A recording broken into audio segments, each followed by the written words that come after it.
زندگی کیا ہے؟ زندگی ایک کتاب ہے جس کے پہلے صفحے پر پیدائش اور آخر میں موت لکھا ہوا ہے۔ بیچ کے جتنے صفحات ہیں وہ سارے خالی ہیں، آپ جو چاہیں لکھیں، لیکن لکھتے وقت یہ ضرور سوچیں کہ جب احکم الحاکمین کے سامنے یہ کتاب کھولی جائے تو آپ کو شرمندگی نہ ہو۔ مولانا روم علیہ الرحمٰن نے ایک بڑا خوبصورت واقعہ لکھا۔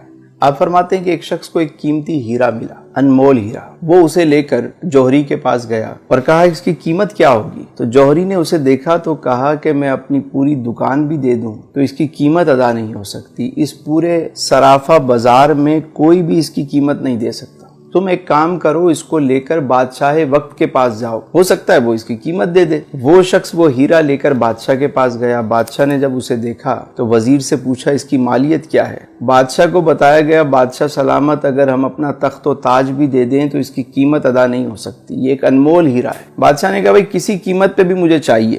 وزیر نے کہا یہ کام مجھ پہ چھوڑ دیں، اور اس شخص سے کہا کہ ایک کام کرو کہ تم یہ ہیرا ہمیں دے دو، صبح تم آ جانا سورج نکلنے سے پہلے، سورج نکلنے سے لے کر غروب آفتاب تک محل کے سارے دروازے تمہارے لیے کھول دیے جائیں گے، تم جس دروازے سے چاہو داخل ہو جاؤ، جو کچھ اس محل سے لے جانا چاہو لے جاؤ، تمہیں کوئی روکنے ٹوکنے والا نہیں ہوگا۔ وہ شخص گیا گھر، ساری رات اسے نیند نہیں آئی۔ صبح سورج نکلنے سے پہلے وہ محل میں داخل ہو گیا، دیکھا سارے دروازے کھلے ہوئے، وہ آرام سے داخل ہو گیا، کسی نے اسے روکا نہیں۔ پہلے ہال میں جب وہ گیا تو اس نے کیا دیکھا کہ بہت سارے شاہی لباس وہاں پر ٹنگے ہوئے ہیں، طرح طرح کے لباس ہیں۔ اس نے سوچا کہ ابھی تو صبح کا وقت ہے، میں نے تو ایسے کپڑے کبھی نہیں دیکھے، چلو پہلے اسے ذرا زیب تن کرتے ہیں۔ اس نے ایک لباس پہنا، اسے شیشے میں دیکھا، دوسرا پہنا، اسے اتارا، تیسرا پہنا، اسے اتارا۔ کافی وقت کے بعد اسے ایک لباس پسند آ گیا۔ جب وہ پہن کر اپنے آپ کو دیکھتا ہے، کہتا ہے میں تو شہزادہ لگ رہا ہوں، میں تو بادشاہ لگ رہا ہوں۔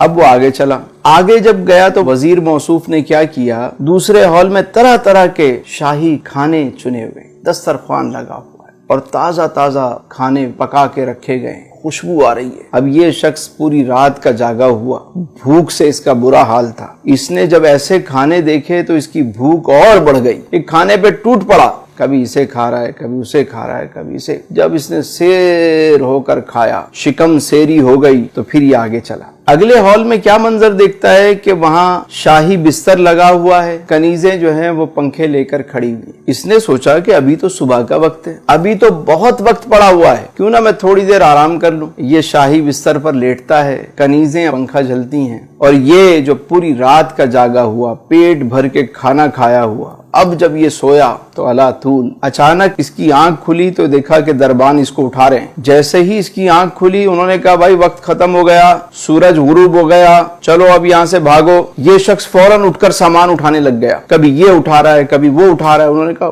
خبردار، تم یہاں سے اب تنکا بھی نہیں لے کر جا سکتے۔ اس نے کہا میں نے تو کچھ بھی نہیں لیا ابھی تک، تمہاری مرضی، وقت ختم ہو گیا۔ اٹھا کے اس کو محل سے باہر پھینک دیا۔ مولانا روم فرماتے ہیں کہ جس طرح اس شخص کو قیمتی ہیرا ملا، انمول ہیرا، اور اس نے اسے ضائع کر دیا، اگر وہ چاہتا تو سارا دن بجائے اچھے لباس پہننے کے، اچھے کھانے کھانے کے، ایک معقول لباس پہن لیتا، مختصر سا کھانا کھا لیتا اور آرام کی قربانی دے دیتا، اور وہ سامان اٹھا کے باہر رکھتا رہتا۔ جب شام کو وہاں سے نکالا جاتا تو اس کا اپنا محل تیار ہو چکا ہوتا، لیکن اس نے اپنے انمول ہیرے کو ضائع کر دیا۔ اسی طرح ہم دنیا میں آئے ہیں تو یہاں پہ ہم اچھے لباس، سوٹڈ بوٹڈ، بس ہمارا مرنا جینا جو ہے وہ بس لباس پہ ہے۔ کچھ زندہ رہنے کے لیے کھاتے ہیں اور کچھ کھانے کے لیے زندہ رہتے ہیں، مقصد ہی کھانا ہے، کھائے جا رہے ہیں، اور اس کے بعد سونے میں وقت ضائع ہو جاتا ہے۔ یاد رکھیے جب موت کا وقت آتا ہے نا تو انسان کہتا ہے کہ مجھے تھوڑی سی مہلت دے دو، میں 2 رکعت نفل ادا کر لوں، اے فرشتوں مجھے کچھ موقع دو کہ میں 1 مرتبہ سبحان اللہ کہوں، 1 مرتبہ الحمدللہ کہہ لوں، ارے 1 مرتبہ اللہ اکبر کہہ لوں، تھوڑا سا تو موقع دو، میں کچھ صدقہ و خیرات کر دوں۔ فرشتے کہتے ہیں تجھے جو وقت ملنا تھا سو مل گیا، ٹائم از اوور، اب چلو۔ تو عقل مند وہ ہے کہ جسے جتنا دنیا میں رہنا ہے اتنا دنیا کی تیاری کرے، اور جتنا عرصہ قبر و آخرت میں رہنا ہے اتنی اس کی تیاری کرے۔